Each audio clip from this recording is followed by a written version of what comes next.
તાપીમાં ગ્રામ પંચાયતમાંથી ફળિયાને છૂટા કરવાના ઠરાવ સામે ગ્રામજનોનો વિરોધ. તાપી, ગુજરાત. તાપી જિલ્લાની ગુણસ્તા ગ્રામ પંચાયત હેઠળ આવતા બે ફળિયાના ગ્રામજનોએ તેમને અલગ કરી નવી પંચાયત બનાવવાના ગ્રામસભાના કથિત ઠરાવ સામે સખત વિરોધ નોંધ્યો છે. ગ્રામજનોએ તાત્કાલિક આ ઠરાવને રદ કરવાની માંગ સાથે તાપી કલેક્ટરશ્રીને આવેદનપત્ર સુપ્રત કર્યું હતું.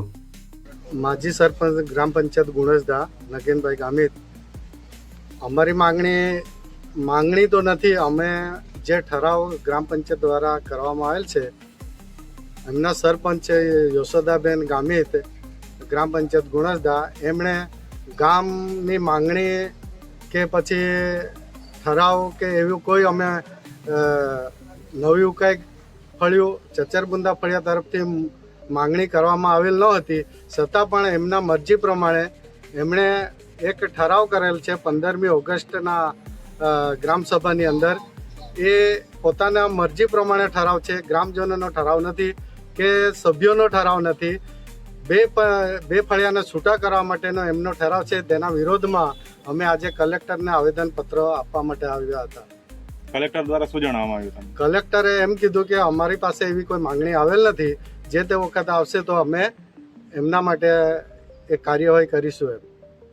મારું નામ હેમંતભાઈ ગામિત, ચચરબુંદા ફળિયામાંથી આવું છું. ગુણસ્તા ગ્રામ પંચાયત છે અમારી, અને ગુણસ્તા ગ્રામ પંચાયતમાં અમારે ચચરબુંદા ફળ્યું છે, તેવી રીતે નવી ઉકાઈ પણ ફળ્યું છે.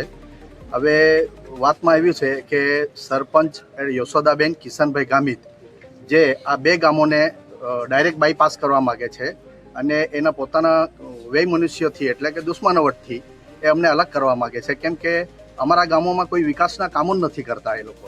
જ્યારે ત્યારે અમે રજૂઆત કરીએ છીએ તો ત્યારે અમારે પેલી ક્રૂરતાથી નજરથી જોઈ છે. એટલે એ લોકોના આ બધી ખરાબ ટેવને હિસાબે અમે આજે કલેક્ટર સાહેબને શ્રીને અમે આવેદનપત્ર આપ્યું, અને અમને જાણવા મળ્યું કે સાહેબે કીધું કે અમે તમને કોપરેટ કરીશું. હજુ સુધી અમારી પાસે કંઈ આવ્યું નથી, એવી વાત અમને સાહેબે કીધું.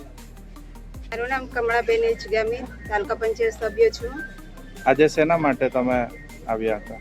અમે એટલા માટે આવ્યા હતા કે અમારું જે ફળિયું ચચરબુંદા નવી ઉકાઈ છે એને અલગ કરવામાં આવેલ છે, એટલે અમે આવેદન આપવા આવ્યા. કોના દ્વારા?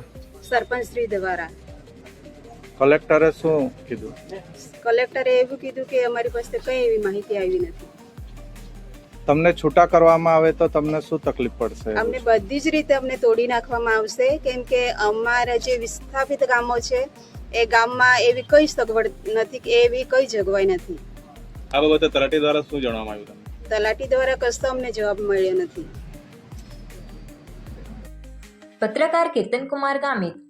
વધુ માહિતી માટે ટ્રાઇબલ કિંગ ન્યૂઝ ચેનલને લાઇક, શેર અને સબસ્ક્રાઇબ કરો. ઝડપી અને વહેલા માહિતી માટે બેલ નોટિફિકેશન પ્રેસ કરો.